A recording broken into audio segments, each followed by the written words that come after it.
김지의 돌직구쇼에 오신 여러분 반갑습니다. 김지입니다. 저는 오늘도 저희 돌직구쇼 오픈 스튜디오 앞에 나왔습니다. 김남국 의원의 코인 의혹과 관련해서 과연 이 무상 코인을 로비의 목적으로 받았느냐 아니냐가 상당히 중요한 관건이 됐는데요.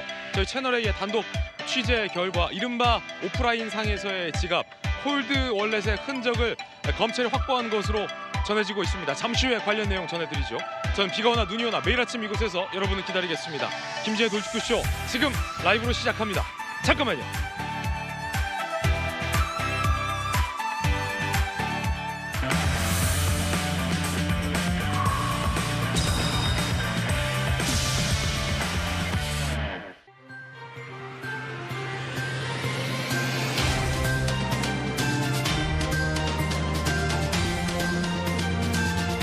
신문 읽어주는 남자입니다. 양당이 김남국 의원을 윤리위에 제소했는데 정치권에선 윤리위 제소 이거 쇼다 이런 비판이 나옵니다. 그 이유는 무엇일까요? 진짜 쇼일까요? 아닐까요? 잠시 후에 이야기 나눠보죠. 오늘 조간신문 4가지 키워드 준비되어 있습니다. 하나씩 살펴보겠습니다. 첫 번째 키워드는요. 함께, 동아일보 일면 기사 함께, 위투게더 함께 보시죠. 한일 정상이 한국인 위령비에 함께 고개를 숙였습니다. 히로시마 원폭 희생자, 강제징용 피해자가 포함된 위령비 앞에서 한일 정상 함께 묵념을 하고 있는 모습입니다. 한일 정상이 나란히 히로시마 원폭 한국인 위령비에 참배를 한 것은 처음입니다. 첫 공동 참배. 윤 대통령은 기시다 총리의 용기 있는 행동이라며 추켜 세웠습니다. 그리고 한미일 3국의 정상이 6개월 만에 정상회담을 가졌습니다. 국제정세가 신냉전 시대다라고 불릴 만큼 대립되어 있는 상황에서 이 전통적인 한미일 동맹의 정상들이 자주 회동을 하는 만큼 그만큼 더 외교적으로 친밀해졌다는 평가가 나옵니다. 잠시 후에 짚어보겠습니다. 이어서 다음 키워드입니다. 두 번째 키워드도 살펴보겠습니다. 두 번째 키워드는 시찰, 중앙일보 6면 기사 함께 보겠습니다. 그 가운데 한일 정상이 합의했던 내용이 있죠. 후쿠시마 시찰단의 방일, 오염수 점검, 야당에서는 견학단이다라고 폄훼하고 있습니다.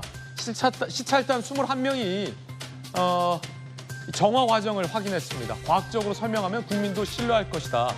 야당의 이재명 대표는 이 부분을 공세하고 있습니다. 깨끗하다면 그 물 마셔봐라 라고 공세를 하고 있습니다. 주말 집회도 가졌는데 수도권 의원 상당수가 불참했다라는 보도도 나옵니다. 잠시 후에 다뤄보겠습니다. 이어서 세 번째 키워드를 살펴보겠습니다. 무죄. 조선일보 신명 기사입니다. 어떤 사건에서 누가 무죄를 선고받았을까요? 떠든 초등생 야단 쳤다고 법정에 불려간 선생님. 1년 만에 무죄가 인정됐습니다. 판사는 훈육이 다소 과도해도 학대는 아니다. 법조계에서는 애초에 검찰이 무리한 기소였다라는 의견이 나옵니다. 떠든 학생 불러내서 학급에서 야단친 선생님, 야단 쳤다고 법정까지 가게 됐다. 교사가 무죄 판결 직후 눈물을 펑펑 흘렀다고 합니다. 교권이 많이 추락했다라는 얘기가 나옵니다. 스승의 날도 얼마 전에 지났는데 저 때는 많이 맞았던 것 같은데 그렇다고 선생님 법원에 불려가게 하진 않았습니다. 어쩌다 이렇게 됐는지. 이어서 다음 키워드입니다.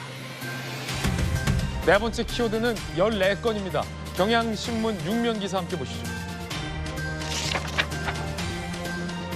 코인 재산 등록 입법 꿈틀꿈틀 제2의 김남국을 막자 여야 공이 목소리를 모으고 있습니다. 코인 관련 이해충돌 방지 법안 14건이 발의됐어요. 신고제 개선 초점을 맞췄습니다. 허위 신고 땐 추적이 어려워서 처벌 규정 없으면 유명무실이다라는 우려도 제기되고 있습니다. 오늘도 전문가 모시고 관련된 내용 짚어보겠습니다. 그나저나 가평 휴게소에서 목격된 김남국 의원이 국회로 돌아온 것 같진 않고 지금 어디에 계신 걸까요? 궁금합니다. 신문 읽어주는 남자였습니다.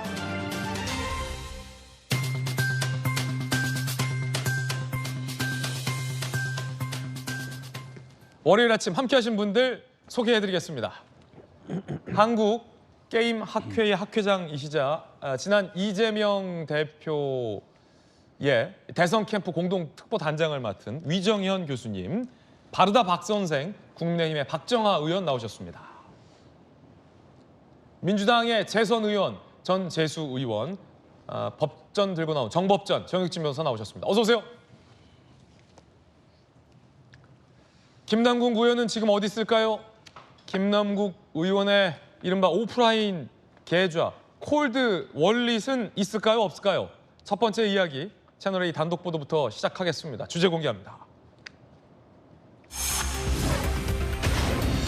김남국의 콜드 월렛, 여당은 코인 전선을 확대하는 중입니다.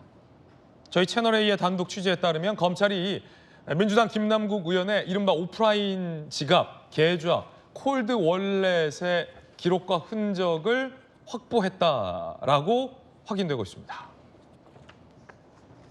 김남국의 개인 금고 격인 콜드 월렛의 기록을 확보했다. 검찰이 가상화폐 거래소 압수수색 과정에서 이른바 콜드 월렛, 인터넷 연결 없는 USB나 외장하드 등의 형태로 오프라인의 가상화폐 지갑, 콜드 월렛 관련 기록을 일부 확보했다. 저희 채널A 취재 결과 확인이 되었습니다. 무상수수, 에어드랍, 로비 의혹 밝힐 중요한 단서가 될 걸로 보입니다. 콜드 월릿, 위정현 교수님, 콜드 월릿의 기록을 검찰이 일부 확인했다라고 저희 채널A가 취재로 확인을 했는데 이게 어떤 의미가 있겠습니까? 일단 그 김남국 의원이 가지고 있는 이제 콜드 월렛을 만약 검찰이 확보했다면 현재 이제 거래소에서 이제 거래가 남아 있는, 원래 이제 콜드 월렛이라는 그 개념 자체가 예를 들어서 이제 우리 모두가 가지고 있는 이제 휴대폰에 이제 휴대폰에 그 기록하는 게 있죠. 메모리가 있고, 그리고 예를 들면 USB 이런 외장 하드 이런 게 있어서 흔히 인터넷과 연결을 끊어버리고 개인이 소지할 수 있는 개인 금고 이렇게 보면 됩니다. 원래는 이제 콜드 월렛이라는 게 이제 트랜잭션, 즉 그 블록체인이라는 게 워낙 그 에너지 소모나 거래 기록이 너무나 막 방대하기 때문에 이제 그 부분을 끊어서 일시적으로 가지고 있다가 다시 연결하는, 즉 합리적인 어떤 에너지 소비를, 즉 거래 기록을 줄이기 위한, 그러니까 은폐가 아닙니다. 일시적으로 줄이고 그걸 이제 다음 날 다시 연결해서 모두가 기록을 공유하는 이런 목적인데, 이 콜드 월렛이 또 이 대한민국의 정치판이 오니까 또 악용이 되고 있습니다. 그래서 마치 비자금이나 정치자금을 숨기는 용도로 쓰는 거 아닌가라는 지금 의혹이 생기고 있는 거죠. 그래서 만약에 안 좋은 마음을 먹으면 비자금을 은닉하거나 은폐하는 용도로 쓰기에는 콜드 월렛이 딱 좋다, 이 말씀이세요? 예, 그렇죠. 그래서 과거에는 우리가 이제 정치자금을 보게 되면 이제 뭐 도박에서 벌은 자금도 이제 마늘밭 돈 묻고 이런 걸 보지 않습니까? 그건 이제 대단히 유치한 옛날의 수법입니다. 옛날 수법, 예. 땅에 묻어두고 하는 거. 포크레인으로 누가 밭을 가려고 파봤더니 돈더미가 나왔다. 예. 아주 그런 이야기인데요. 지금은 얼마 전에 예를 들면 테라루나 사건 때 지금 누군가요? 밝혀졌던 이제 사건입니다만 그 사람이 결국 은행 관계자를 만나게 해달라는 대가로 30억 원을 줬다는데, 루나를 USB에 담아서, 이 조그만 USB에 담아서 30억 원을 준 거거든요. 그게 콜드 월렛이에요? 예, 그게 콜드 월렛입니다. 차가운 지갑. 예, 그래서 연결하면, 인터넷에 연결하면 바로 이제 자기 지갑이 형성되고 트랜잭션이 시작돼, 이런 건데, 그럼에도 불구하고 저는 조금 이제 걱정이 되는 게 뭐냐면, 현재 어떤 콜드 월렛 자체는 김남국 의원의 로 추정되는 명의의 콜드 월렛은 아마 발견이 몇 개가 일부가 좀 된 모양입니다. 그런데 그 이외에 예를 들어서 다른 사람의 이름으로 된 만약에 USB를 가지고 있다, 이건 사실은 본인이 가지고 있는 걸 털어내기까지는 알 수 없습니다. 그러니까 USB 형태로 예를 들어서 흘러다니고 있는 걸 만약에 이제 김남국 본인이 가지고 있으면, 지금 가평에서 사라졌습니다만 아마 USB를 찾으러 갔을 수도 있습니다. 그건 이제 아무리 추정입니다만. 추정입니다. 예, 전혀 근거가 없는 추정입니다. 그런데 그런 점에서 볼 때 단지 김남국 의원의 본인의 소유로 추정되는 콜드 월렛뿐만 아니고 그 외 가명 또는 차명 형태의 콜드 월렛들이 사실은 이제 대규모로 돌아다닐 가능성도 있다라고 보고 있습니다. 예, 콜드 월렛. 방금 전무께서 잘 설명을 해주셨듯이 통상 USB, 아주 작은 USB에 담겨 있는 이른바 금고, 오프라인상의 금고를 의미하는데, 거기에는 코인, 가상자산을 뭐 30억, 40억 담아서 얼마든지 전달할 수 있다라는 설명도 덧보탰습니다. 물론 김남국 의원이 실제 이 콜드 월렛을 갖고 있는지 아닌지 얼마나 보유하고 있는지 여부는 아직 불투명하다라는 말씀 드리겠습니다. 그리고 앞서 잘 설명해 주셨지만 과연 그 콜드 월렛을 찾으러 뭐 가평 휴게소를 거쳐서 어디로 갔는지는 단정할 수 없는 추정이다라는 말씀도 높아심상 한 번 더 드리겠습니다. 이 콜드 월렛의 흔적을 확보했다? 그렇다면 정혁진 변호사님, 정법전님, 네네. 일단 김남국 의원이 콜드 월렛을 보유하고 있는 것으로 현재는 좀 추정이 되고 있어요. 왜냐하면 검찰이 그 콜드 월렛의 거래 흔적을 확보했다고 하는 걸 보니까 네네. 그러면 압수수색을 김남국 의원 본인에게는 지금 안 했잖아요. 네네. 그럼 검찰이 김남국 의원 본인을 향한 압수수색도 향후 실시할 수 있겠군요. 예를 들어 USB를 보유하고 있다면 네네. 압수수색 대상이 되겠군요. 네네. 일단은 콜드 월렛은 제가 봤을 때 존재한 것은 100% 확실한 것 같고 예. 존재했던 것은 지금도 존재하고 있는지는 잘 모르겠고 왜 그러냐면은 검찰이 USB 콜드 월렛이 콜드 월렛인 USB 자체를 확보한 건 아니거든요. 어떻게 그런데 김남국의 콜드 월렛 흔적을 어떻게 확인을 했느냐? 거래소를 압수수색을 했더니 예. 거래소의 그 중앙 서버에 김남국 의원이 콜드 월렛으로 거래한 흔적이 남아 있었다는 거죠. 그래서 여기서 저는 너무너무 좀 안타깝다라고 생각하는 게 예. 골든타임을 놓친 것이 아닐까 하는 생각이 드는 게 지난번에 검찰이 압수수색을 한 번도 하고 청구를 한 번도 하고 두 번을 했는데 검찰에서 다 기각을 시켰단 말이에요. 법원에서. 예. 법원에서 기각을 시켰단 말이에요. 그런데 형사소송법상 압수수색 영장은 범죄와 관련해서 관련성만 있다라고 하고 수사의 필요성만 있다라고 인정이 되면 그 법원에서 다 발부를 해주는 거거든요. 그런데 왜 그때 두 번씩이나 기각을 갖다 했을까? 그러다가 이제서야 이제 영장이 발부가 돼서 그 거래소를 압수수색해 봤더니 그 서버를 압수수색해 봤더니 이런 흔적이 남아 있지 않았는가? 근데 저는 어떤 생각이 드냐면요. 과연 김남국 의원이 예. 이 USB를 폐기했을까? 폐기했으면 이제 찾지 못하는 거죠.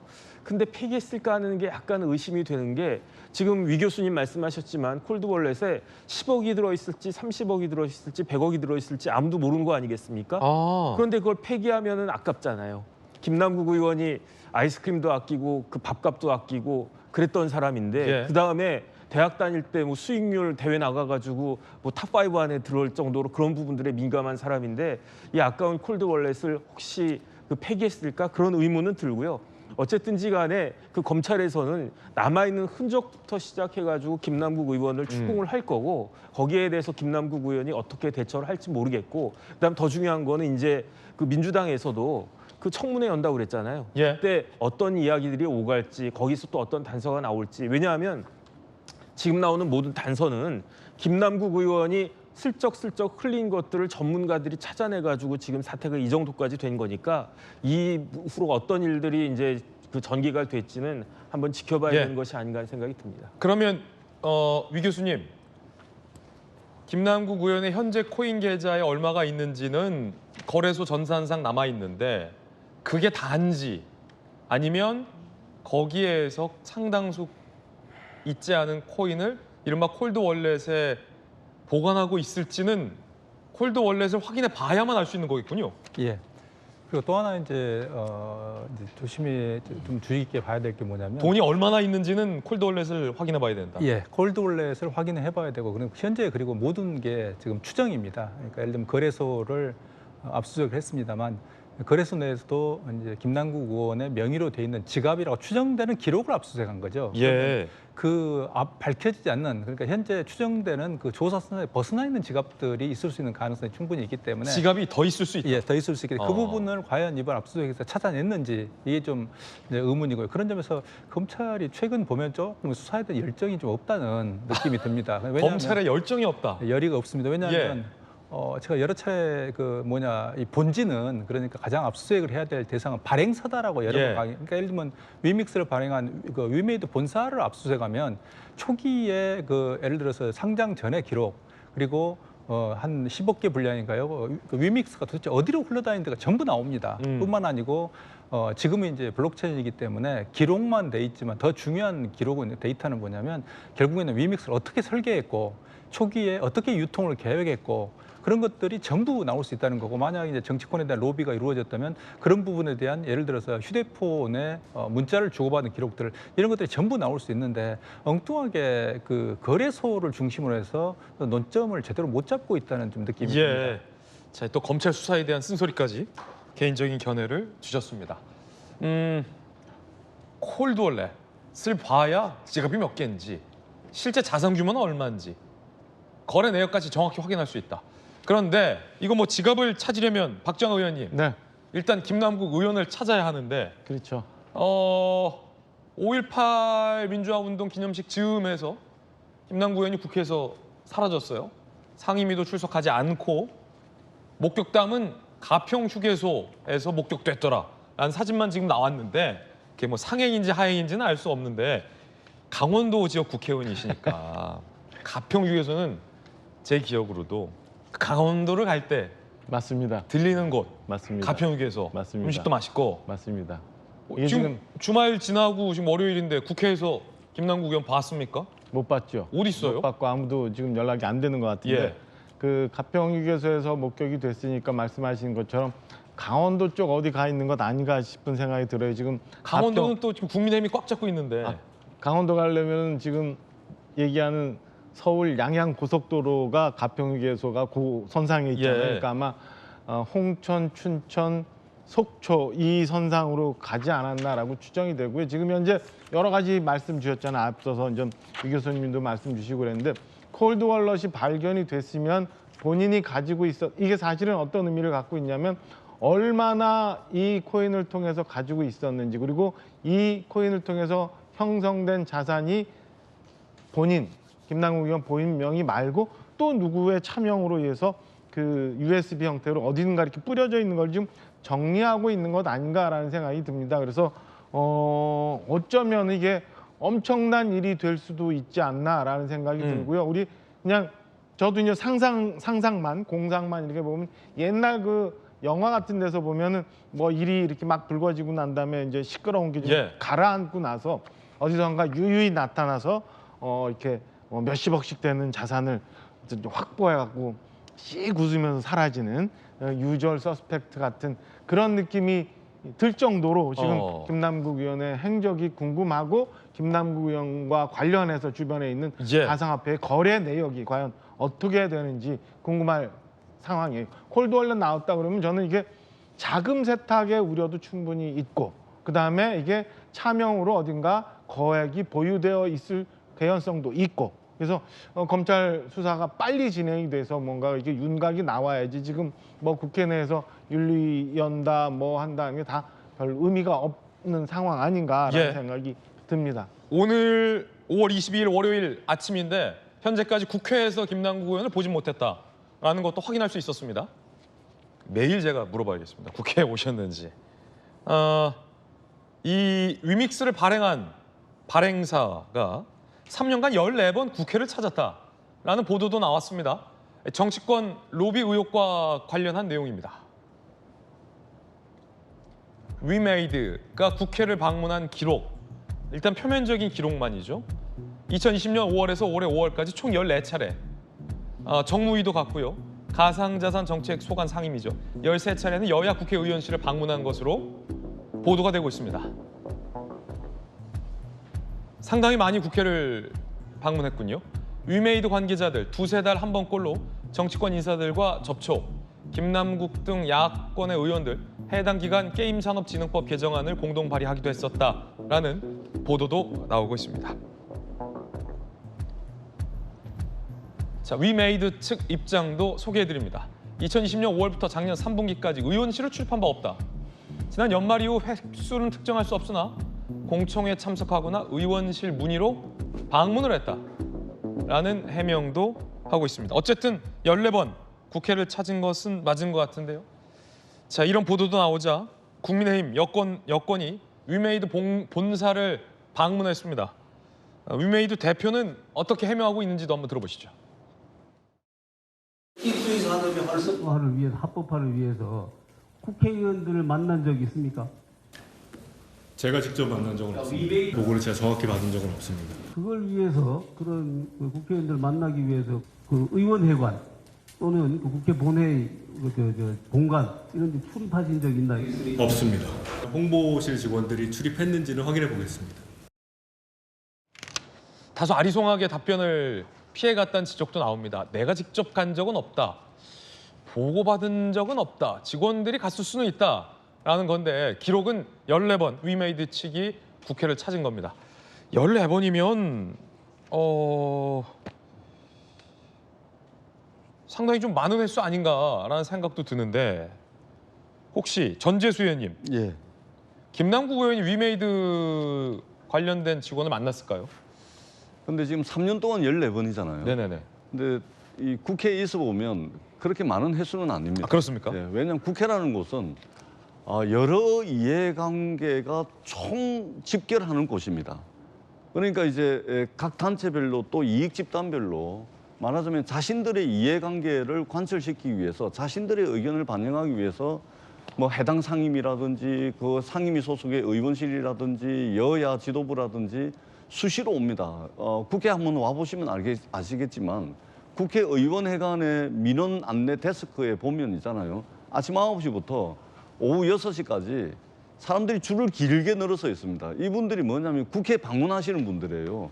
그리고 이분들이 자신들의 말하자면 요구사항들이 다 있습니다. 그러니까 이게 국회로 오기 전에 해결되고 합의되고 뭐 문제없이 잘 해결되는 거는 국회로 안 오고 국회에 말하자면 우리나라의 모든 이해관계, 첨예한 충돌하는 이해관계가 다 모이는 곳이다 보니까 기업하는 사람들 많이 옵니다. 다만 이제 미국 같은 경우는 로비 단체의 로비가 합법화돼 있기 때문에 뭐 수수료는 얼마 이상 받으면 안 된다. 그게 법적으로 다 돼 있기 때문에 가능한데 우리나라에서는 로비 단체의 로비가 합법화돼 있지는 않거든요. 그렇기 때문에 어떤 이해관계를 매개로 해가지고 돈이 왔다 갔다 하거나 편의가 왔다 갔다 하거나 이렇게 되면 불법이긴 하지만 그들의 이해관계를 법이라든지 또는 정책에 반영하기 위한 그러한 국회 방문이나 활동들은 대한민국 국회가 굉장히 왕성하고 활발하게 잘 되고 있는 편입니다. 더더구나 한번 와보시면 아시겠지만 하루에만 국회에서 세미나다 무슨 모임이다 무슨 공청회다 해가지고 열리는 게 하루에만 수십 건이 열리고 있거든요. 그렇기 때문에 14번 방문한 것만 가지고 로비 의혹이 있다. 이런 정치적 주장이 가능할지 모르겠지만 그거 자체가 바로 어떤 비리 혐의라든지 그렇게 보기는 조금 무리가 있지 않을까 그렇게 생각을 합니다. 그렇군요. 위정현 교수님, 학회에서는 어떻게 보십니까? 조금 전에 이제 화면에 잘 나와 있었습니다만 장영국 대표 말이 거의 여의도 정치인 수준입니다. 제가 직접 방문한 적이 없다. 다른 사람은 방문했을 수도 있다라는 퇴로를 열어놓은 답변이고요. 정말 이번 답변 보면서 제가 저 스스로도 좀 놀라게 됩니다. 보고를 받은 바 없다.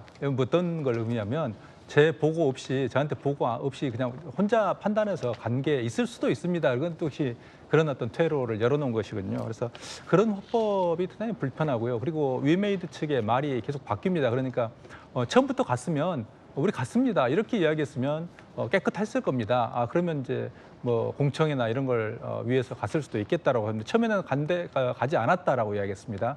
근데 나중에 이제 다른 어떤 매체 방송의 보도에서 비공개 면담에서만 나온 것 같은데요. 아마 그 로비를 위해서 갔을 수도 있겠다. 근데 여전히 뭐냐면 나는 몰라 이 말이거든요. 그다음에 또 뭐냐면 나중에 이제 어떤 더 매체에서 조선일보에서 보도를 했죠. 14번 갔다는 게 밝혀진 겁니다. 그러니까 또 어떻게 이야기를 하냐면 갔는데 앞뒤하고 사실 논리적으로 정합성은 맞습니다. 그러니까 14번은 간 것 같은데 나는 직접 간 적은 없고 직원들이 갔을 거고 그리고 보고를 받은 바 없기 때문에 나는 몰라라는 그거가 논리적으로 앞뒤가 맞는 답변을 미리 한 거거든요. 그런데 볼 때 참 슬프게 생각하는 게 게임 산업이라는 건요. 원래 로비하고 관계가 없는 산업이었습니다. 초기에. 왜냐하면 과거에 1970년대, 80년대 그 불행한 우리의 정경유착의 역사가 있습니다. 하지만 게임이나 IT 산업은 이런 어떤 정경유착 없이 민간의 독자적인 자생력, 혁신력으로 성장한 대단히 놀라운 산업이었는데 어느 순간에 P2E 법안 등등을 위해서 결국에는 국회에 로비를 했지 않는가라는 의혹에 휩싸이는 이런 불행한 산업이 사실 된 겁니다. 그래서 게임 산업에서 P2E를 빨리 암세포 같은 그 P2E를 도려내야 되는 것.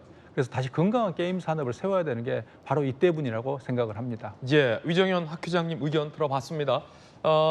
14번 국회를 찾았다. 여러분은 어떻게 생각하십니까? 정치권 일각에서는 김만배 씨가 권순일 전 대법관을 방문하기 위해 찾았던 법원 기록과 비슷한 건 아니냐라는 의혹의 목소리도 있는 게 사실입니다.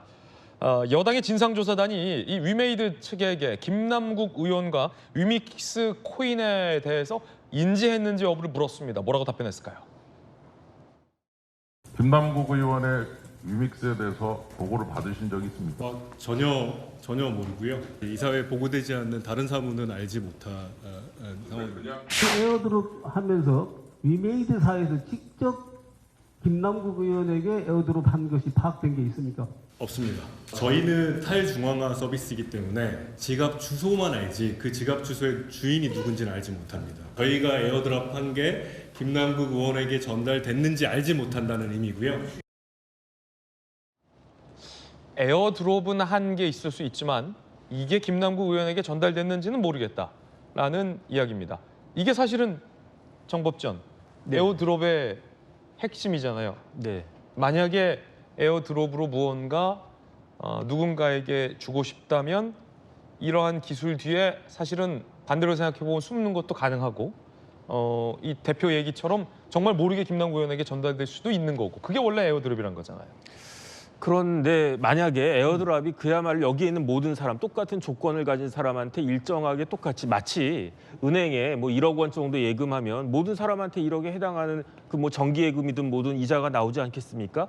그런 식의 에어드랍이라고 하면 문제가 없고 그런 식의 에어드랍이라고 하면 대표가 굳이 그거 뭐 은행장이 그거 뭐 알아야 되겠습니까? 누구한테 이자 얼마 가는지? 그런데 그게 아니고 에어드랍은 에어드랍인데 하늘에서 그냥 뚝 떨어지는 뭐 김진 앵커 뭐 잘생겼으니까 김진 앵커한테만 준다 이런 식으로 딱 되면 이거는 그다음에 더더군다나 다른 사람도 아니고 그 에어드랍의 대상자가 국회의원 유력한 정치인이다라고 하면 그거를 대표이사가 모르는 것은 그건 말이 안 되는 거거든요. 왜냐하면 그거는 범죄 행위가 될 가능성이 굉장히 높기 때문에 그렇기 때문에 지금 장 대표는 뭘 밝혀야 되냐면 그때 위믹스 관련해가지고 에어드롭이 어떤 방식으로 어떻게 진행됐는지 그걸 명확하게 밝혀야 되고요. 그게 문제가 없다라고 하면 저희에게 맞는 거고 그게 아니고 여기 있는 5명 중에서 이 사람, 요 사람 이렇게 3명만 하고 저하고 뭐 전재수는 뺀다든지 이렇게 차별적으로 했으면 왜 그렇게 했는지 그다음에 더더군다나 그 국회의원은요. 그 뇌물죄에 있어서 제일 중요한 게 뭐냐면 대가 관계거든요. 돈이나 그러니까 금품을 받은 이후에 제일 중요하게 보여지는 게 대가 관계인데 공무원들은 자기 해당 분야만 있단 말이에요. 근데 국회의원들은 해당 분야가 굉장히 넓기 때문에 판례에 의해서도 대가성이 굉장히 넓게 인정이 된다고요. 그렇기 때문에 검은 돈을 받았다라고 하면은 대가 관계가 있으면 뇌물죄고 없으면 정치자금법 위반이거든요. 그래서 이런 부분들을 그 장 대표 같이 이렇게 명석하신 분이 몰랐다라고 저렇게 발뺌하는 게 사실 좀 납득이 안 되는 그런 측면이 있고요. 그다음 중요한 건 뭐냐면 저렇게 몰랐다는 식으로 이야기했는데 다른 방식을 통해서 알 수밖에 없는 상황이 벌어졌으면 그땐 저걸 어떻게 수습할 것인가 저는 그런 부분들도 좀 걱정이 됩니다. 예, 패널들 개개인의 견해 전해드리고 있고요. 검찰 수사 결과 조금 더 지켜봐야 할 것 같습니다. 여권, 국민의힘에서는 이 코인 전선을 늘리고 있습니다. 이재명 대표가 코인 운명 공동체 아니냐라는 의혹 제기입니다. 2019년 아태협이 코인을 하나 발행했던 것도 여권에선 문제 삼았습니다. 코인 APP 427을 발행했었죠. 북한 사업 결제 대금 사용 목적이어서 그때 당시도 논란이 많았습니다. 대북 제재 위반이다, 투기성 코인 성격 등이다라는 논란이 제기된 바 있었던 코인을 아태협이 발행했었고 경기도와 아태협과 북한과의 사업에서 비용으로 쓰려고 코인을 발행하려 했었죠. 김웅 의원은요, 안부수 회장이 그 코인을 이재명 코인이라고 불렀다. 이 후보 당선되면 북에 가서 코인 쓸 수 있다고 홍보했다는 목격담도 있다. 이재명 대표가 김남국 의원과 마찬가지로 정치권 로비 대상 아니었느냐라는 의혹을 제기했습니다. 여권에서는 민주당 코인 의혹 미온적 대처, 자칫 이 대표 문제로 불거질 수 있기 때문이다라는 주장도 나왔습니다. 김남국 정도로만 연관됐다고 보지 않는 분위기다. 이재명 대표를 향해 문제 제기할 것이다 라는 경고도 여권에선 하고 있습니다. 여야 의견 들어보죠. 박정화 의원님. 석연치 않은 일들이 너무 많기 때문에 저런 의혹이 생기는 거예요. 우선 첫째는 앞서 얘기했지만 김남국 의원이 콜드 월렛을 만들어서 어느 정도까지 보유하고 있는지도 확인이 안 됐고 김남국 의원이 상임위 청문회 등등등 그 중요한 순간에도 코인을 했다는 그 시기가 공교롭게 대선과 관련돼 있는 시기였어요. 그리고 김남국 의원은 본인 스스로 얘기했던 것처럼 구멍난 운동화를 신고 다녔고 밥도 못 먹고 라면을 먹고 다녀서 돈을 모았다고 하는데 과연 이 많은 초기 자금이 어디서 발생이 됐는지, 그리고 그 돈이 본인 현금으로 440만 원만 인출을 했다고 했습니다만 이 콜드 언론 나와서 이게 몇십억이 어디에 숨겨져 있는지 모르는 상황이고, 그럼 자금 세탁이 돼서 어딘가 숨겨져 있을 개연성도 충분히 있기 때문에 그럼 당시에 대선을 한창 치렀던 이재명 현 민주당 대표와 무슨 관련이 있는 게 아닌가. 그리고 민주당이 애초에 김남국 의원 탈당 전에 뭐 코인을 다 팔게 매각시키겠다, 조사를 다 하겠다 했습니다만 결국엔 시간 벌기 조금 끌기 하다 탈당하고 이제 와서는 전혀 조사할 방법이 없다라고 굉장히 미온적으로 나오는 게 코인 안 팔았어요 아직도?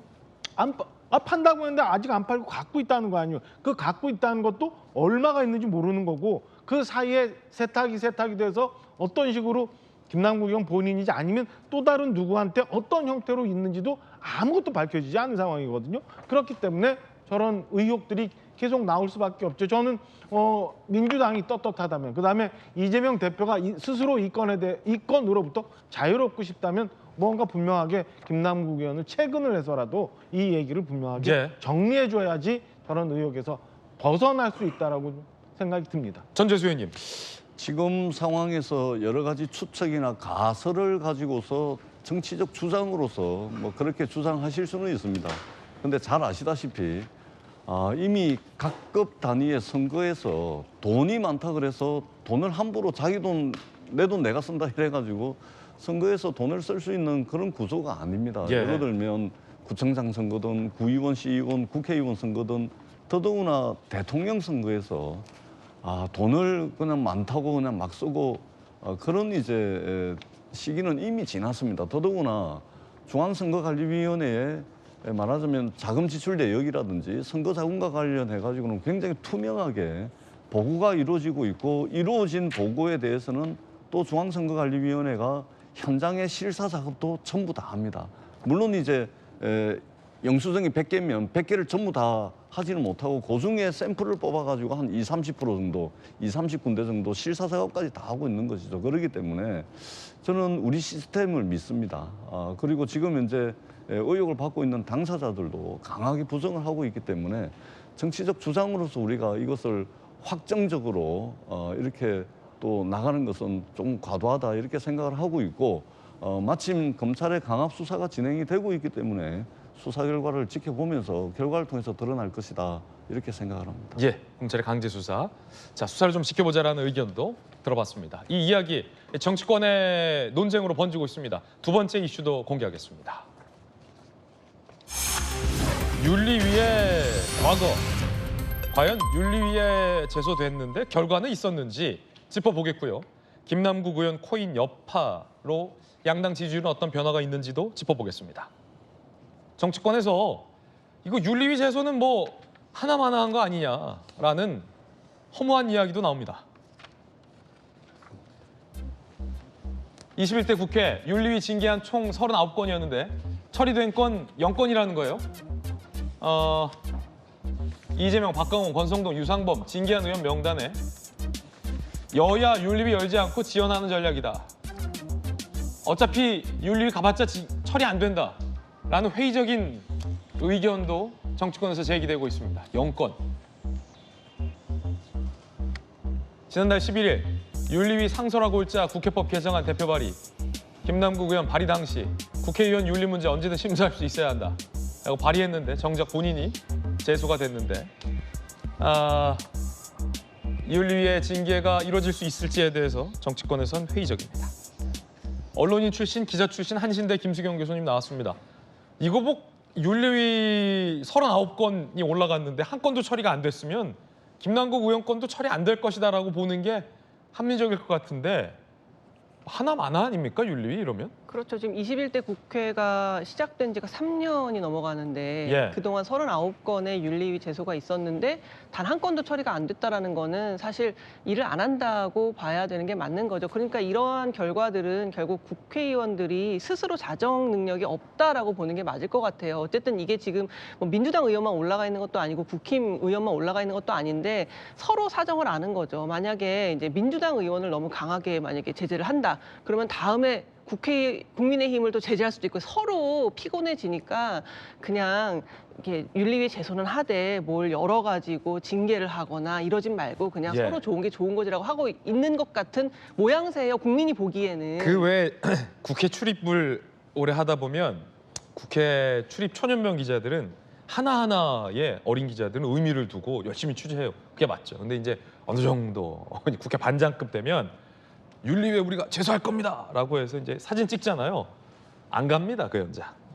어차피 사진 찍으러 갈 건데 뭐 그런 거 아니에요? 그러니까 어차피 쇼인 거죠. 그러니까 국민들이 이렇게 통계적으로 39건이 한 건도 처리 안 됐다는 이 숫자가 말해주듯이 사진 찍기용이다. 서로 쇼를 하고 있는 건데 그 기억하시겠지만 이제 검찰 개혁 중에 우리가 공수처를 만들었잖아요. 네. 근데 왜 만들었어요? 검찰이 스스로 자기들의 자정 능력이 없기 때문에 잘못하는 사람들은 공수처에서 수사해서 처벌도 하자고 했던 거잖아요. 그런 법을 만들어서 공수처가 실제로 작동하고 있다면 국회의원들도 이제 자정 능력을 잃었다. 스스로 뭔가 깨끗해지고자 하는 노력이 전혀 결실을 못 내고 있다라는 것을 좀 인정하고 뭔가 다른 식의 차원의 좀 제재가 필요한 것 같고요. 국회의원들도 그동안 너무 다른 존재들에 대해서는 적폐를 청산하고 개혁해야 된다고 얘기했지만 본인들은 정작 어떠했는지 입찬 소리만 하고 본인들의 개혁은 전혀 하지 못하고 있었던 게 아닌지에 대해서도 좀 반성할 필요가 있는 것 같습니다. 예. 뭐 일단은 양당에서는 어쨌든 윤리위 김남국 의원 제소와 징계에 대해서 양당 모두 의지를 나타내고 있으니 이번은 다룰 수 있을지 좀 지켜봐야 할 것 같아요. 정법전. 제가 봤을 때 이번에는 징계할 거예요. 예. 징계가 불가피해요. 왜냐하면 국회법 155조의 징계 사유가 뭐 거의 한 10몇 개, 20개 가까운 징계 사유를 막 나열해 놨거든요. 그중에 김남국 의원에 해당되는 분야를 갖다 봤더니 첫 번째 회의 불출석. 국회법에 따르면요. 정당한 이유 없이 본회의나 상임위원회 불출석하면 징계하도록 되어 있어요. 그런데 김남국 의원 뭐 벌써 한 일주일 넘지 않았습니까? 그 국회 안 나온 지 이것만으로도 징계 사유 될 것 같고요. 그다음 두 번째는 뭐냐면은 영리 업무를 하면 안 되도록 되어 있어요. 그런데 국회의원 세비가 얼마가 되는지 잘 모르겠지만 한 1억 5천만 원 된다고 이야기 들었는데 1억 5천 정도면 사실은 굉장히 큰 돈 아닙니까? 예. 하지만 김남국 의원 입장에서 보면은 하루 수익에 불과할 수도 있는 그런 이야기라고. 그러니까 쉽게 말하면은 어떤 사람이 더블 잡을 뛴다고 했을 때 메인 잡이 뭐냐, 본캐가 뭐냐, 부캐가 뭐냐를 확인하는 거는 어느 쪽에서 돈을 더 많이 버느냐잖아요. 그런데 국회의원 1년 내내 뼈 빠지게 해봤자 1억 5천만 원밖에 못 버는데 뭐 코인 뭐 하루 이틀 하면은 그에 해당하는 돈 그렇게 벌면 제가 봤을 때 그 영리 업무는 오히려 그 코인 쪽에서 뭐 LP나 뭐 그런 걸 통해 가지고 훨씬 더 많이 버는 거니까 이것도 영리 업무 위반이고 그다음에 제가 봤을 때 더 중요한 거는요. 공직자윤리법을 위반하면 징계하도록 되어 있거든요. 그런데 김남국 의원이야말로 공직자윤리법을 무력화시켰어요. 왜냐하면 그 재산 등록을 갖다 하는 취지가 뭐냐면 국회의원의 재산을 명명백백하게 밝혀가지고 혹시 검은 돈이나 부정한 돈을 받지 못하도록 하는 거 아니겠습니까? 그런데 김남국 의원 재산이 15억으로 신고를 했는데 그때 코인으로만 60억 있었다고 그랬잖아요. 드러난 것만. 그럼 총 재산이 75억인데 15억이면 몇 퍼센트냐면 20%예요. 80%를 숨겨놓고 15%만 20%만 딱 그 오픈을 갖다가 했는데 이거는 뭐 아무리 가상재산이 공직자윤리법에 등록 재산이다 아니다 그런 걸 떠나가지고 공직자윤리법에 모든 공직자들의 그 고급 공직자들의 재산을 등록하도록 한 그 취지를 그야말로 무력화시킨 거기 때문에 제가 봤을 때 이 부분에 있어서는 징계는 불가피한데 문제는 뭐냐면은 제가 국회법을 찾아봤더니 징계 종류가 경고, 사과, 출석 정지, 제명이에요. 그런데 경고하고 사과는 무슨 의미가 있냐? 의미 없잖아요. 의미 없다. 출석 정지는 예컨대 각 당에 있어서 당원권 정지도 1개월 이상 3년 이하인데 국회의원 출석 정지는 한 달이에요. 맥시멈 한 달. 맥시멈 한 달. 그다음에 이제 그 한 달 동안 안 나오면 그에 해당하는 만큼만 월급을 갖다가 깐다. 이건데 김남국 의원님 한 5, 600만 원 뭐 얼마가 될지 모르지만 돈 1,000만 원 때문에 거기에 뭐 징계받는다고 해서 꿈쩍이나 하겠습니까? 의미 없다 징계. 그러니까 그 국민들 입장에서는 제명을 해도 시원치 않을 판인데 국회에서 과연 어느 정도 수위로 징계를 할지 그걸 아마 국민들이 다 두 눈 똑바로 뜨고 지켜보고 있지 않을까 하는 생각이 듭니다. 예, 윤리위 제소뿐만 아니라 징계 수위도 사실은 국민들이 지켜보고 있다라는 말씀이셨어요. 김남국 의원은 어디에 있을까요? 앞서 잠깐 이야기했는데 정치권에선 지난 대선 때 이준석 대표가 자맹했던 것만큼의 국민적 관심 사안이다라는 웃지 못할 이야기도 나왔습니다. 어떤 정치인이 예. 휴게소를 갔는데 단독 기사가 나온다라는 거는 이거는 국민 관심이 맥시멈이라는 거거든요. 이거는 어지간한 대선 후보도 그렇게는 기사가 안 납니다. 이쯤 되면 거의 이준석 대표가 자맹할 때 급의 관심도다 이거는. 이게 민주당 입장에서 보면 예. 굉장히 부정적인 관심이거든요. 전재수 의원님, 혹시 이제 민주당 의원님들 단톡방에서 지난 주말 사이 김남국 의원의 뭐 메시지가 있었습니까? 없었습니다. 없었어요. 어디 있습니까, 아니, 지금 김 의원? 단톡 탈당을 했지 않습니까? 예. 그렇기 때문에 저희 단톡방에 김남국 의원이 기본적으로 없습니다. 나갔어요? 나갔죠. 탈당을 하면은 민주당 의원들로만 구성된 단톡방이기 때문에 당연히 나가죠. 지금은 단톡방이 없습니다. 그렇군요. 혹시 국회에서 보셨습니까? 국민의힘 의원들은 못 봤다고 하는데. 아니 국회에 안 보이는 사람들 많죠. 안 보이는 사람 많다. 김 의원뿐만 국회 아니라. 회의가 있거나 예. 의사 일정이 있을 때는 당연히 국회에 와서 해야 되지만 의사 일정이 없을 때는 지역구 활동도 하고 하는 겁니다. 근데 지금 뭐 어디 가 있는지 모르겠지만 뭐 지역구 활동을 하든 아니면 뭐 개인적 용무를 보든 그렇게 하고 있겠죠. 어떻든 저희 단체 카톡방에는 지금 이제 탈당한 신분이기 때문에 참여하고 있지 않습니다. 그렇군요. 앞서서 이제 여권에서는 혹시 지금 콜드 월렛들을 뭐 정리하고 있는 거 아니냐 이런 의혹도 제기해 주셨는데 왜냐하면 이 당에게 약속한 것들도 지금 김 의원이 지키지 않고 있어요. 성실한 자료 제출, 그다음에 가상자산 매각 이것도 당 진상조사단에게 부정적인 답변을 했어요. 자료도 줄 수 없고 코인도 매각하지 못하겠다. 그래서 민주당의 이상민 중진 의원 같은 경우는 당의 진상조사단을 진상조사해야 할 지경이다. 이런 쓴소리까지 했잖아요. 그러니까 진상조사 단계에서는 분명히 진상조사단이 요구했던 자료를 성실하게 제출하지 않은 부분들이 상당 부분이 있더라고요. 예. 의원총회를 할 때 진상조사단의 이런 구성원 한 분이 나오셔가지고 구체적으로 어떤 자료에 대해서 협조를 받지 못했다라고 브리핑을 했었는데 근데 진상조사가 계속해서 추가로 이제 진상조사를 하겠다라는 것이 당의 입장이었는데 검찰이 이제 압수수색을 하면서 사실상의 이제 강제수사로 들어가면서 당이 가지고 있는 어떤 수단과 도구라는 것이 강제수사 수준은 못 되거든요. 네. 그렇기 때문에 검찰의 강제수사 국면을 넘어간 상황에서는 당의 진상조사가 의미가 없고 더더구나 탈당을 한 상태면 본인의 동의 없이는 이게 진상조사라고 할 만한 이것들이 이루어질 수 없는 그런 한계가 있습니다. 예. 그래서 기왕에 검찰 수사가 진행이 되고 있기 때문에 이 수사 상황을 저희들이 좀 지켜보는 게 어떨까 그렇게 생각을 합니다. 혹시 정치권에서 제기된 의혹이라 질문을 드리는 건데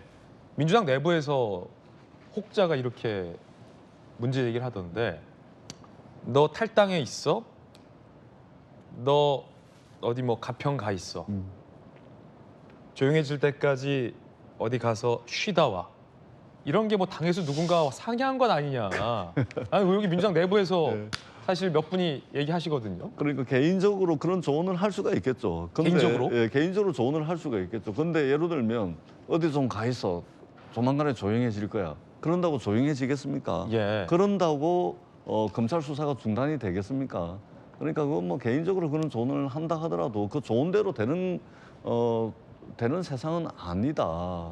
그렇게 생각을 합니다. 예. 근데 뭐 아쉬운 점은 뭐냐면 민주당이 정말 그런 의지가 있다면 그리고 민주당 일부의 의원들이 김남국 의원한테 개인적인 그런 조언을 하지 않았다면 지금 사실은 김수경 교수님 말씀 주신 것처럼 39건 중에 윤리에 올라간 게 하나도 처리가 안 됐어요. 여야 공이 국민들로부터 지탄받아야 될 일 맞습니다. 그런데 39건 중에 김남국 의원 건을 우선순위로 제일 먼저 뽑아갖고 윤리에서 심의를 한다면 지금부터 대치돼 있는 게 국민의힘에서는 김남국 의원 건을 먼저 우선 윤리에서 처리를 해보자.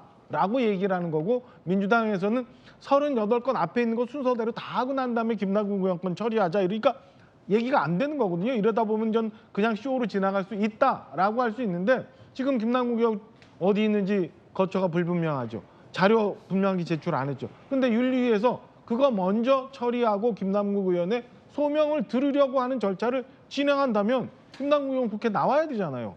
그러니까 저는 민주당에서 정말 의지가 있다면 그리고 김남국 의원이 어디 있는지 확인해 보고자 한다면 저는 윤리 합의해가지고 김남국 의원권 오늘 당장이라도 먼저 처리하면 저는 가평에 있는지 강원도 어디가 있는지 모르겠습니다만 김남국 의원 코인 정리하고 있는지 아닌지 잘 모르겠습니다만 국회에 나타날 수밖에 없는 상황이라고 봐요. 질문 하나. 네. 여야가 합의하면 네. 이 윤리위에 제소되어 있는 거 순서가 있는데 김남국 의원 것 원포인트로 먼저 할 수 있다? 아 그럼요. 아니 국회라는 게 뭐예요? 지금 규칙을 만드는 걸 내가 적용이 될 규칙을 왜 국회의원들이 만드냐 비난하고 있는데 39건 중에서 김남국 의원 것만 먼저 그럼 우리가 이번에 원포인트로 처리해보자라고 여야가 합의하면 그건 못할 게 뭐가 있습니까? 그냥 하면 되죠. 그걸 안 하고 39건 39등이니까 앞에 있는 38건 먼저 처리하고 김남국 의원 건 순서될 때 하자라고 하는 민주당이 저는 제가 볼 때는 여전히 절차를 갖고 또 꼼수를 부리는 것 아니냐라는 생각이 들 수밖에 없는 대목이에요. 제가 짧게 한 말씀을. 전재수 의원님 반론. 그러니까 지금 39명의 국회의원이 윤리위원회 제소가 돼 있거든요. 근데 이 39명이 윤리위원회 제소가 될 그 당시에 윤리위원회에 제소하지 아니할 방법이 없을 정도로 국민 여론이 굉장히 악화된 사람들이 제소가 된 겁니다. 거기에는 불륜으로 제소된 사람, 부동산 투기 의혹으로 제소된 사람 여러 유형들이 있습니다. 예. 그렇기 때문에 불륜도 있어요? 불륜으로 있습니다. 예. 불륜으로 있군요. 아마 돼 있는 제 기억으로는 돼 있는데 그렇기 때문에 그럼 김남국 의원 건하고 그 불륜 건은 같이 처리하시죠. 그러니까 뭐냐면 지금은 우리가 시간이 지나가지고 좀 잊혀지고 네. 기억에서 사라져가지고 그렇지만 그때 당시로는 국민 여론이 빗발치던 때였습니다. 그렇기 때문에 국회가 밀린 숙제 한꺼번에 어떤 계기를 만나가지고 밀린 숙제 한꺼번에 해야 될 때도 있는 겁니다. 그렇기 때문에 39명 원샷으로 한꺼번에 이번 참에 하는 것도 국회가 정말로 적극적으로 일한다는 차원에서 저는 그것도 좀 의미가 있다 그렇게 생각합니다. 예, 여야 의견 전해드리고 있습니다. 과연 어쨌든 국회가 김남국 의원 윤리위 제소권을 처리할지 말지가 관심사안이다라는 이야기 전해드리고 있는데요. 중간 이쯤에서 과연 이 김남국 코인 의혹이 민주당의 지지율에는 어떤 영향을 끼칠지, 특히 이 젊은 층의 지지율에는 어떤 영향을 끼칠지 짚어보겠습니다. 최신 여론조사 결과가 나와 있는데요. 제가 직접 저희 돌직구쇼의 대형 미디어월에 나가서 짚어드리겠습니다. 저와 함께 이동하시죠. 이제 총선이 다가오고 있습니다. 저희 대형 미디어월이 이제 바빠질 시즌이 다가오고 있는 겁니다. 그래서 지지율 몇 가지 준비했습니다. 먼저 첫 번째로 대통령의 지지율부터 대형 미디어월에서 짚어드리겠습니다. 잠시 후에도 저희가 이야기 나눠보겠습니다만 대통령의 외교 일정이 참 촘촘하고 빽빽하죠. 외교 순방 중인 윤석열 대통령의 지지율은 오르고 있습니다. 긍정 지지율 함께 보시면 5월 달에도 계속해서 지지율이 오르고 있습니다. 33%에서 35%.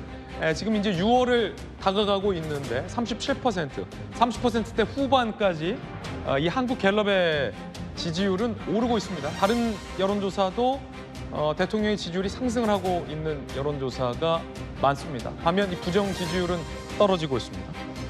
대통령의 지지율은 오르고 있고 여야 정당 지지율은 어떤 변화를 보이고 있을지도 궁금합니다. 추세로 준비를 해봤습니다. 정당 지지율은 흥미롭습니다. 갤럽의 정당 지지율을 보면 민주당의 지지율은 요 이전에는 민주당의 지지율이 떨어졌습니다. 돈봉투 의혹 때는 떨어졌는데 지금 돈봉투 의혹 플러스 김남국 코인 의혹이 본격화된 5월에는 32, 32, 33 민주당의 지지율은 유지가 되고 있습니다. 1%포인트 올랐다면 올랐다고 볼 수 있을까요? 반면 국민의힘 지지율은 요 이전에 비해서는 올랐는데 5월 달 들어서는 35, 35, 32로 소폭 하락한 지지율도 나타내고 있습니다. 자, 그렇다면 민주당의 30대 지지율은 어떤 변화가 있을지가 사실은 오늘의 주제의식입니다. 함께 보시죠. 민주당의 주력 지지층이라고 볼 수 있는 30대와 40대, 그중에서도 코인, 자산에 민감한 30대의 지지율은 드라마틱하게 떨어지고 있습니다. 5월달 지지율인데요, 역시 5월 첫째 주 돈봉투 때만 하더라도 30대의 42%는 민주당을 지지했습니다. 그 돈봉투 의혹이 난리가 났었을 때만 하더라도.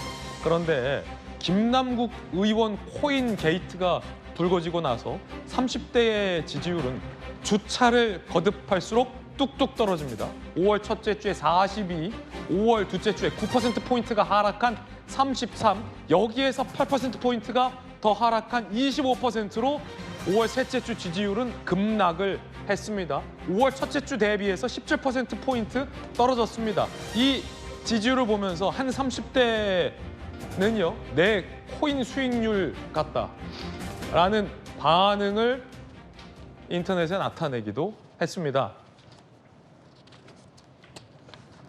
김수경 교수님, 30대들이 김남국 코인 의혹을 거치면서 민주당에 대단히 실망하고 있다.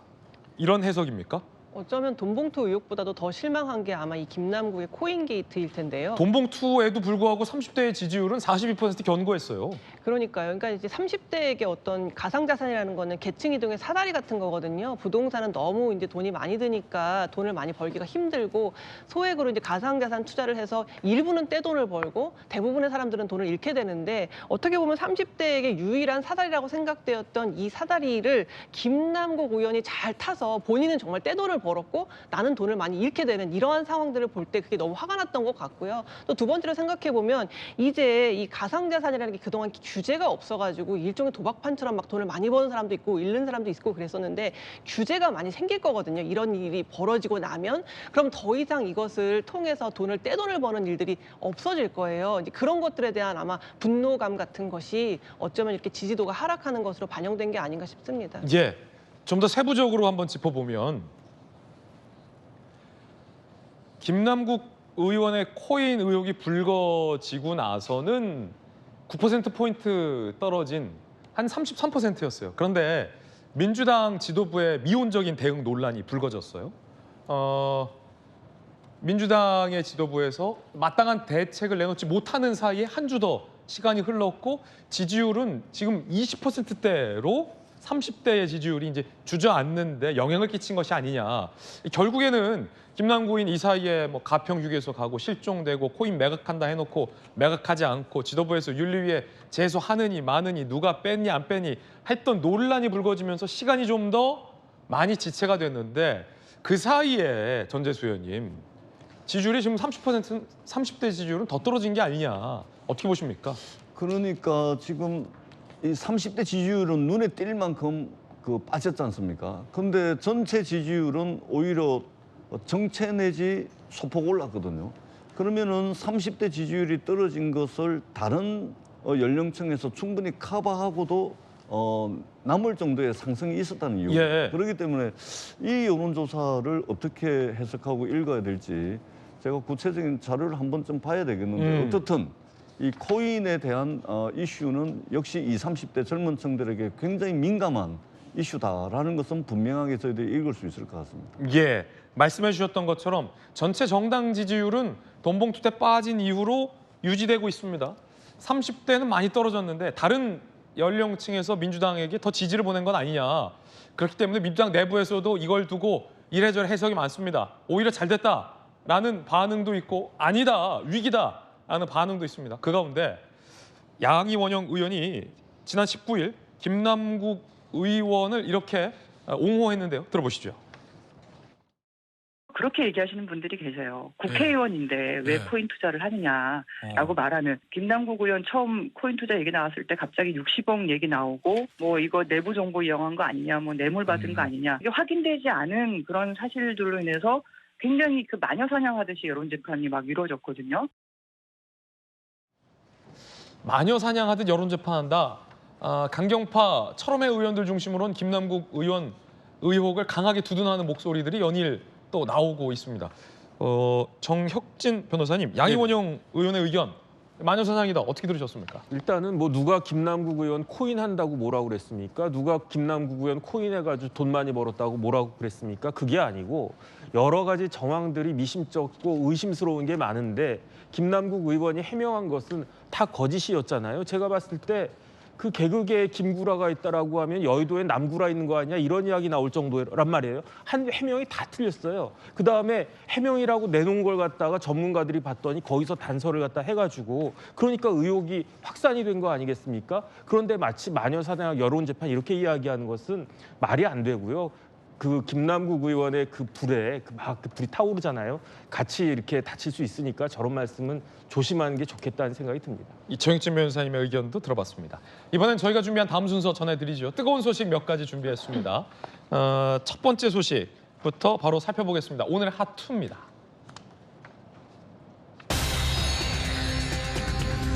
한동훈 대 김의겸, 김의겸 대 한동훈. 이 둘이 또 붙었는데 이제 그만 붙으면 안 됩니까? 라는 생각도 들 정도입니다. 김의겸 의원이 무언가 또 주장을 했는데 이게 또 사실관계와 거리가 조금 멀어 보입니다.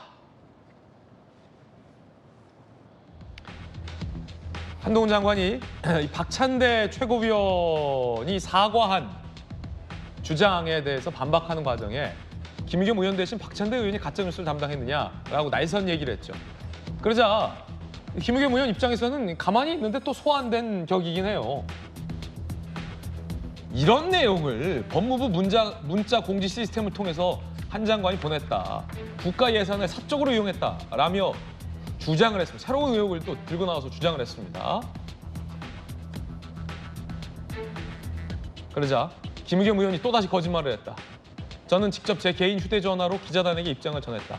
김의겸 의원이 말한 그런 시스템 자체가 없다. 어떤 국가 예산도 쓰이지 않았다. 라고 반박을 했습니다. 자, 일단은 박정호 의원님, 김의겸 의원이 밝힌 그 시스템이 있습니까? 그 한동훈 장관 얘기는 그런 시스템 자체가 없다. 나 내 돈으로 내 문자 메시지 보냈다.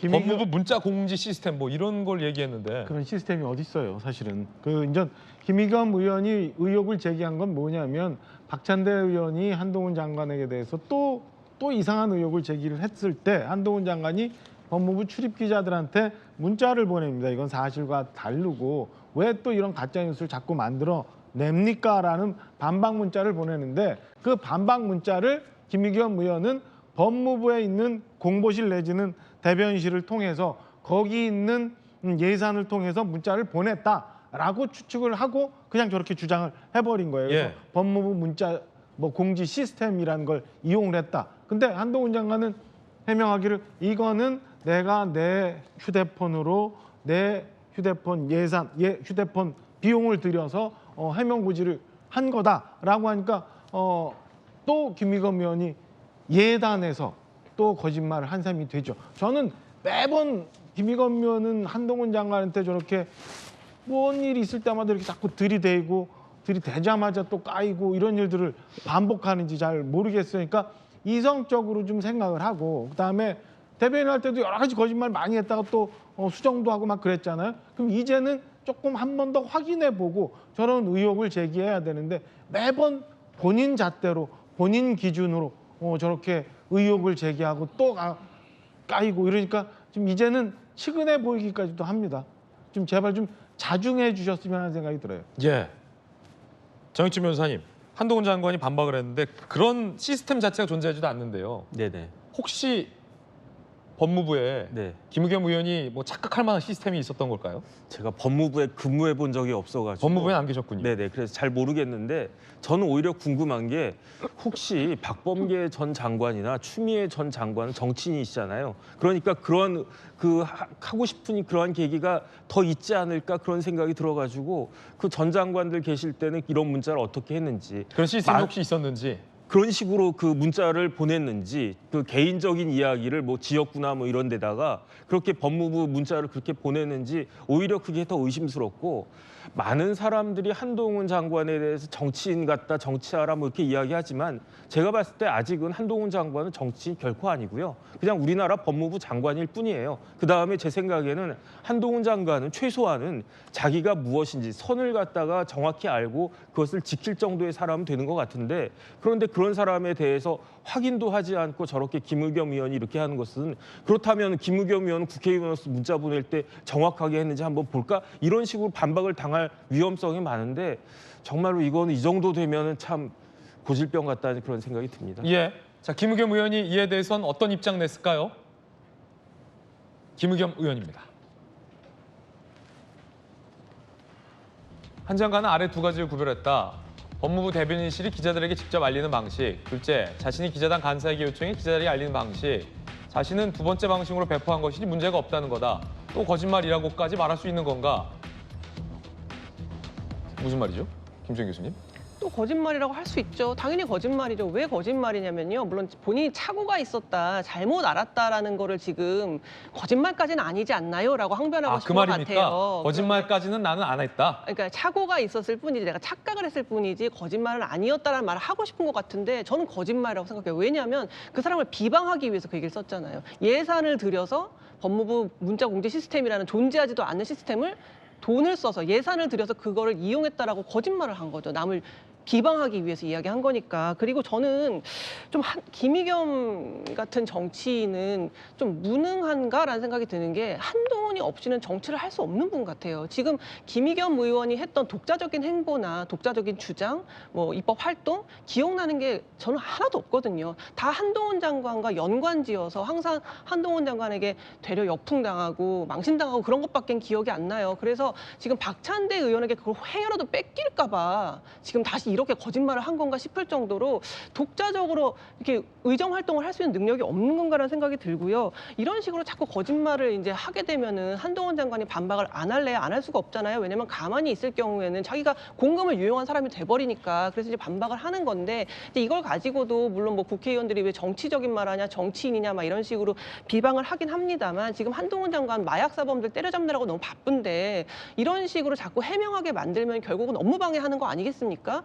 김의겸 의원은 이제 한동훈 장관과는 좀 결별하시고 본인의 독자적인 의동 활동을 어떻게 할 것인가에 좀 더 집중하셔야 사람들이 좀 긍정적으로 이제 기억하는 그런 계기가 되지 않을까 싶습니다. 예, 물론 이제 뭐 김의겸 의원 편을 들고자 하는 건 아닌데 김의겸 의원 주변에 가까운 민주당 인사들은 이번 건은 김의겸 의원이 가만히 있었는데 한 장관이 김의겸 의원을 끄집어냈다 뭐 이런 말도 하던데 전재수 의원님. 글쎄요. 뭐 구체적인 사실관계라든지 네. 뭐 구체적으로 주고받은 뭐 말과 글에 대해서 뭐 평가하기보다는 좀 지켜보는 입장에서도 그만 좀 했으면 좋겠다.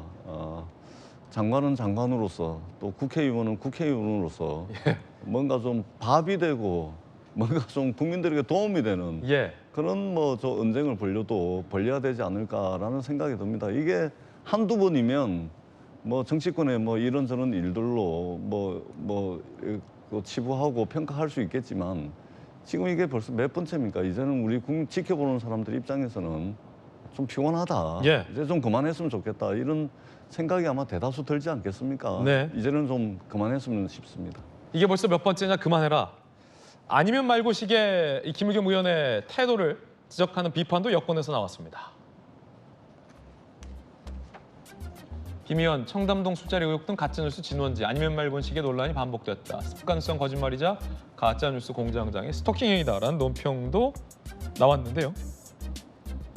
지난해 10월 국정감사장에서 이 가짜 의혹과 관련된 두 사람의 설전도 들어보시죠. 7월 19일 밤인데요.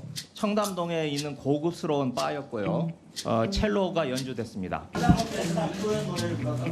제가 저 자리에 있거나 뭐 제가 저 비슷한 자리에 있거나 저 근방 1km 안에 있었으면 저도 뭐 걸겠습니다. 이건 뭐 것이죠. 그냥 어떤 종류에도 꼬투리 잡기 하면서 일부러 회식 자리도 안 가거든요.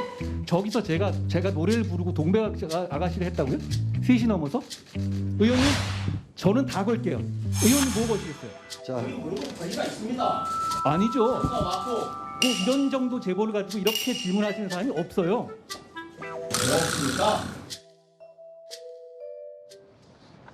자, 뜨거운 소식 함께하고 있습니다. 이번엔 저희가 준비한 두 번째 소식입니다. 북한의 김정은이 누군가의 묘역에 무릎을 꿇고 헌화를 하고 있는 모습인데 이거 이례적이죠? 어떤 장면일지 영상으로 준비되어 있습니다. 함께 보시죠. 경애하는 김정은 동지께서 현철의 동지 서거 한돌세 즈음하여 묘소에 꽃송이를 진정하셨습니다. 나라가 최악의 국난을 이겨낼 때에도 항상 곁에서 힘을 주고 용기를 주던 현철의 동지의 모습을 보고 또 보시며 오래도록 심중의 대화를 나누셨습니다. 자, 이 현철애가 물론 이제 김정은의 어떤 멘토격, 스승격인데 석양이 지는 곳에서 김정은 위원장이 붉은색 꽃을 들고 예를 다하는 모습, 무릎까지 한쪽 꿇었고 굉장히 좀 감성적인 어떤 행보를 의도적으로 나타내고 있는 건데 어떻게 보십니까, 김수영 교수님? 통일연구원 계셨잖아요. 그 현철에 대한 그 김정은의 그 애정이 각별했던 것 같아요. 각별한 건 맞는 것 같아요, 보니까. 작년에도 사망을 했을 때 직접 그 관을 자기가 어깨에 짊어지고 갈 정도로, 그리고 장지까지도 따라갔었고 눈물을 흘리는 모습까지 보여준 걸로 봐서 그 애정이 남달랐고, 이제 1주년이 돼서 이제 묘에 이제 저렇게 참배를 하고 꽃을 놓는 이런 장면들이 연출된 건데요. 굉장히 석양에 뭐라고 할까요? 좀 연출된 장면이기는 하죠. 근데 뭐 이거를 뭐 G7에 맞춰서 저렇게 뜬금없는 사진을 공개한 이유가 뭐냐, 이런 분석들도 하는데, 저는 그냥 그 현철에 대한 각별한 애정이 저런 식으로 일주기에 이제 드러났고 그것을 보여준 게 아닌가, 저는 그렇게 생각합니다. 예, 뭔가 좀 어떤 정치적인 메시지는 없겠습니까? 글쎄요, 저는 그렇게 정치적인 메시지를 많이 부여하고 싶지는 않고요. 어쨌든 자신의 정치 스승, 자기가 후계자 작업을 할 때 자기에게 많은 것들을 가르쳤던 스승이다 보니까 아무래도 저렇게 이제 애정을 드러낸 게 아닌가. 그런데 지금 전 세계가 핵 때문에, 북한의 핵 때문에 저렇게 규탄을 하고 대응을 하고 있는 이 와중에 저렇게 뭔가 서정적이고 아련한 사진을 저렇게 이제 표출한다는 게 우리로서는 굉장히 아이러니하게 느껴지는 건 사실인 것 같습니다. 뜨거운 소식 두 가지 살펴봤습니다. 이번엔 저희가 준비한 다음 이야기입니다. 주제 공개합니다. 윤석열 대통령이 G7 회의 참석차 해외 순방 중에 있습니다. 새 차원의 안보 협력, 함께 간 그 위령비라는 주제로 이야기 나눠보겠습니다. 2박 3일간의 G7 정상회담 모습 영상으로 준비했는데요. 만나보시죠.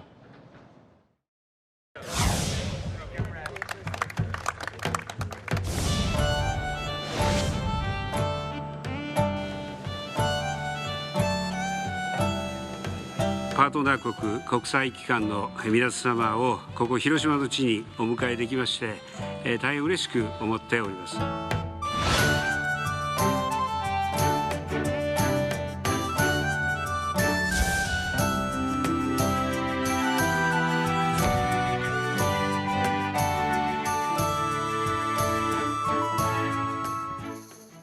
자, 이제 순방을 마치고 어제 저녁에 윤석열 대통령 내외가 귀국을 했습니다. 한미일 정상이 또 이제 만난 겁니다. 한일 정상들끼리도 자주 만나고 한미 정상끼리도 꽤 자주 만나죠. 한미일 정상도 함께 만난 겁니다. 자, 각국 정보 발표 내용, 삼국 협력에 대해서 새로운 수준의 표현이 담겨 있고, 바이든 대통령이 워싱턴에서 별도의 한미일 회담을 또 제안하기도 했습니다. 그렇다면 또 한미일 새 정상이 또 이제 만나게 되는 겁니다. 대통령 안보전략기획 비서관을 지낸 전성훈 전 비서관님 오늘 모셨습니다. 어서 오세요. 네, 안녕하세요. 한일 정상 네. 자주 만나고, 한미 정상 만나서 팝송도 부르고, 네. 자주 만나고, 한미일 정상도 자주 만나고, 국가 정상들끼리도 자주 만나다 보면 정 들죠. 아, 그렇습니다. 이제 과거 이전 정부와 비교해서 이제 현재 윤석열 정부에서 눈에 띄게 국민들께서 보시기에 진전된 것이라고 하면은 한미 관계, 또 한일 관계가 과거에 비해서 많이 돈독해졌고, 또 그것을 토대로 이제 한미일 삼각 이제 협력, 이것이 뭐 경제를 넘어서 이제 군사 안보 분야까지 협력을 해나가는 그런 모습을 보이는 것이고, 그런 방향으로 나가는 것은 상당히 괄목할 만한 성과고 바람직하다고 봅니다. 다만 우리가 이제 주의해야 할 것은 많은 분들이 또 우려하시는 게 이 한미일 협력이 마치 중국을 포위하고 중국에 대결하기 위한 모양새를 띠는 것에 대해서 일부 우려하는 분들도 있는데 그런 부분은 우리가 좀 귀담아 들어야 할 필요가 있습니다. 사실 그 중국의 팽창주의에 맞서기 위해서 국제사회가 전체적으로 이제 그 힘을 합치고 있는 건 맞고요. 특히 이제 나토라든가 EU 같은 국가들도 상당히 중국에 대해서 비판적이긴 하지만 그럼에도 불구하고 최근에 그 마크롱 프랑스 대통령 중국 방문하고 또 독일의 슐츠 총리 중국 방문하고 이렇게 하면서 이 사람들이 중국과 이 소위 디커플링 어깨에 이렇게 팔짱 꼈던 걸 푸는 게 아니고 단지 디리스크 위험을 좀 줄이는 방향으로 대중 관계를 조율하겠다 이런 식으로 나가고 있기 때문에 우리도 그런 부분을 좀 염두에 둬야 되고 또 지금 미국 같은 경우에도 조만간 미국의 주요 장관들이 일련의 장관들이 중국 방문이 예정되어 있어요. 이렇게 서로 대결하는 과정에서도 각국의 국익을 위해서 이렇게 이합집산하고 협력하는 부분도 있기 때문에 우리의 외교도 그런 부분들을 좀 다면적으로 고려해야 된다 이렇게 말씀드리겠습니다. 예, 한미일 전통적인 우리의 우방국들과의 관계가 훨씬 더 돈독해졌다라는 것은 뭐 이론의 여지가 없다라는 전문가의 의견입니다. 바이든 대통령이 워싱턴에서 한미일 정상회담 한 번 더 하자라고 그렇습니다. 지금 제안을 했어요. 그렇습니다. 어떻게 보십니까? 지금 바이든 대통령은 그동안 좀 아쉬웠던 부분이 이 한일 관계 개선하고 이제 더 나아가서 한미일 협력인데 이제 그 윤석열 정부가 들어와서 상당히 많은 괄목할 만한 성과를 보이게 되니까 차제에 본인의 임기 내에 아주 이 한미일 협력 관계를 굳혀놓겠다는 의지가 상당히 강한 것 같아요. 여러 영상들을 보면 바이든 예. 대통령이 지난번에 그 우리 윤석열 대통령이 돈 맥클린의 아메리칸 파이 팝송 부르고 나서 되게 윤 대통령을 챙기더라고요. 뭐 개인적으로 그런 뭐 사람이니까 예. 그런 부분도 당연히 있을 수 있는 거죠. 어쨌든 그 바이든 대통령의 이 한미일 삼각 협력에 대한 의지가 상당히 강한 것 같습니다. 강하다. 예. 자주 보자. 또 제안을 했다는 예, 것은 그렇습니다. 예. 의지가 굉장히 미국 측이 강하다. 바이든 대통령이. G7 회의에서 자연스럽게 북한에 대한 규탄 메시지도 나왔습니다.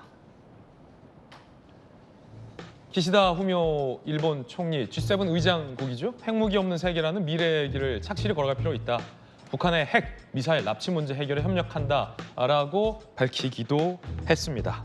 앞서서 전성훈 전 외교안보 전략기획비서관이 밝혔듯이 바이든 대통령이 이 윤 대통령과의 회동 그리고 한미일 회동을 매우 기대하는 측면이 큰 것 같습니다. 한 영상에서 회의 전 바이든 대통령이 어딘가 뛰어가는 모습이 포착돼서 많은 화제를 모았는데 윤 대통령을 만나러 가는 길이었다고 합니다.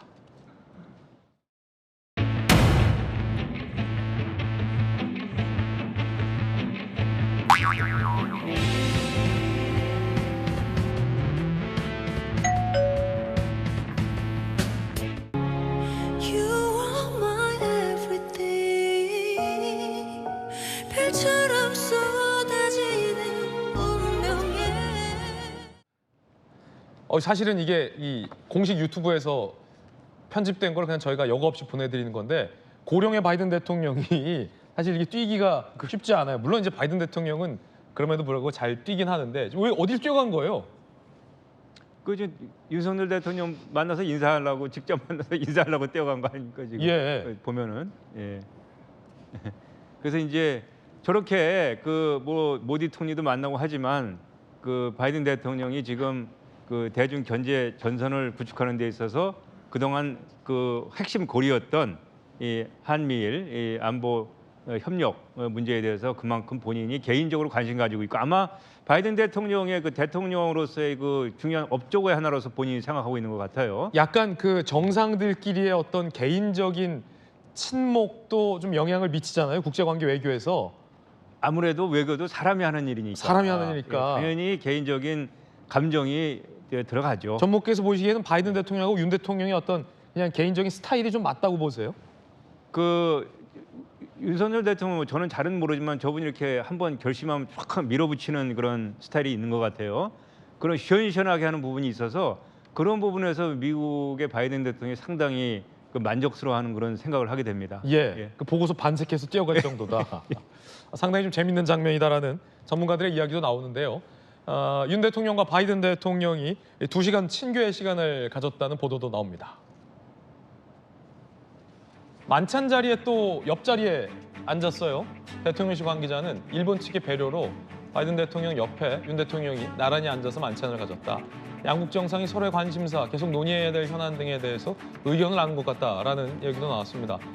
아무래도 이제 미국 정상 옆자리에 누가 앉느냐, 만찬 자리에서. 네네. 이것도 국가 간의 신경전을 벌일 수도 있잖아요. 당연하고 저거는 분명히 일본의 배려가 맞습니다. 예. 일부러 저렇게 좌석을 배치해서 그 윤 대통령하고 바이든하고 서로 더 오랜 시간 얘기할 수 있게 만들었고 여기에 대해서 우리는 뭐 감사해야 되겠죠. 일본 주최 측의 배려이니까. 그만큼 역시 일본 역시 지금 이 한미일 삼각 그 협력 문제에 대해서 미국만큼 관심을 가지고 있고 그만한 그 국가적인 어젠다로 지금 추진하고 있다는 것을 저 장면에서 저는 볼 수가 있다고 생각합니다.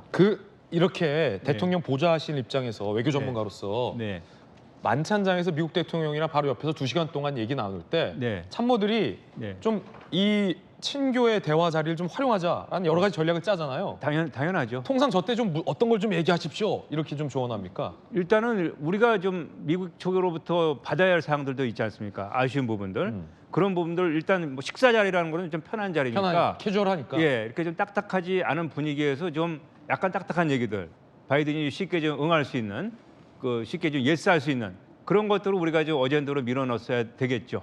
아마 그렇게 준비를 했을 겁니다. 예. 어떤 얘기를 좀 나왔을까요? 이번 정세 관련해서 뭐 예를 들어서 한국 자동차에 대해서, 우리가 지금 전기차에 대해서 보조금 문제도 좀 뭐 말씀하셨듯이 경제적으로 우리가 많이 이제 열었는데 미국 쪽의 호응이 좀 부족하다, 좀 미흡하다 이런 국민들의 그 정서가 좀 있잖아요. 미국도 그걸 잘 알고 있고 또 나름대로 노력을 한다고 얘기를 하고 있고 그런 부분에서 우리가 이제 좀 더 구체적으로 대통령이 이제 여러 가지 이슈들이 머릿속에 있었을 거예요.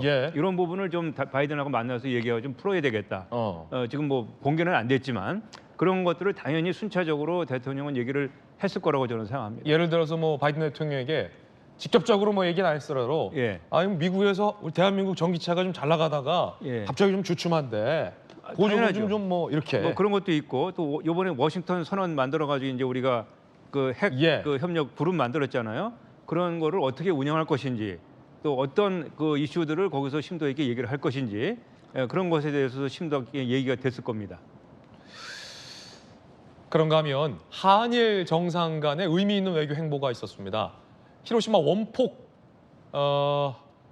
현장을 한일 정상이 나란히 참배를 한 겁니다. 특히 원폭 투하로 한국인 피해자들이 묻혀 있는 위령비에 한일 정상이 나란히 참배를 했습니다. 이것은 매우 의미 있는 일입니다.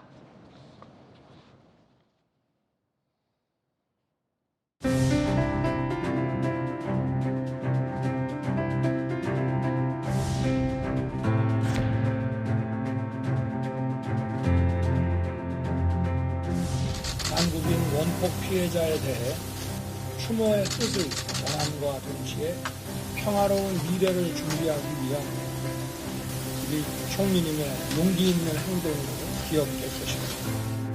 정부와日韓両国の関係においてまた世界の平和を守る上において大変重要なことであったと感じています。本当平和を感じました。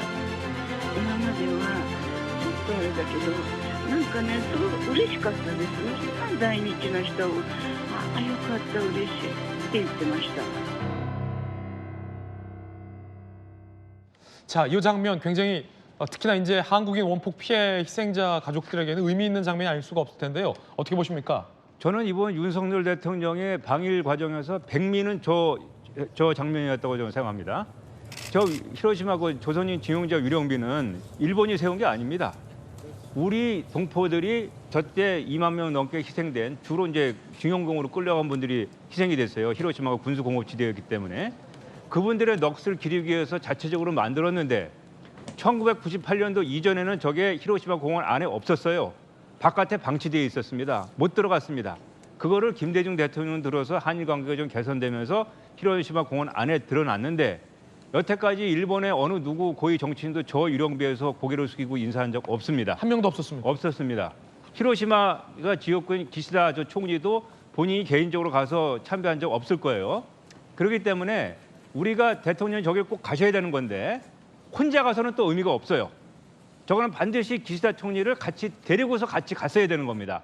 그것이 이번에 실현된 것에 대해서 저는 너무나 기쁘게 생각하고 저거는 지금 우리 그 지난 징용공으로 끌려간 우리 제일 동포들의 한을 풀어주는 거였거든요.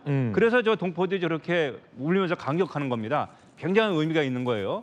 그리고 동시에 기시다 총리에게도 좀 감사하다는 말씀을 드리겠어요. 저걸 이렇게 쉽게 결단 내릴 수 있는 문제는 아닙니다. 일본에는 어느 고위 정치인도 저 묘소에 가서 어떻게 보면 저게 이제 한국인들이 일본에 의해서 피해를 봤다는 거를 인정하는 것이 되거든요. 우리 입장에서는 가해자인 일본이 사죄하는 모습입니다. 저게 우리는 그렇게 해석을 해야 돼요.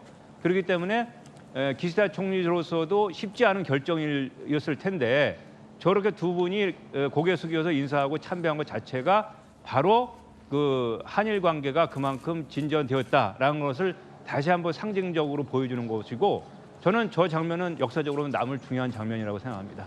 지난번 한일 정상회담 때 기시다 총리의 강제징용 피해자들에 대한 사과와 유감의 메시지도 있었고 이어서 강제징용 피해자들이 원폭 투하로 희생된 이 위령비에 한일 정상이 나란히 고개를 숙여 참배하는 모습까지 나온 겁니다.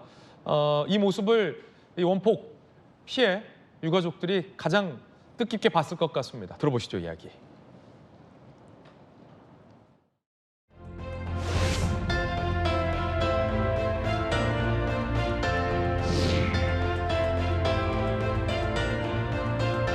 대통령으로서 우리 동포가 이런 슬픔과 고통을 겪는 그 현장에 여러분의 고국이 함께하지 못했다는 것에 대해서 정말 깊은 사과를 드리고 선배 영령들에게 저 세상에서 만나게 되면 대통령이 오셨다고 자랑스러이 보고하겠습니다.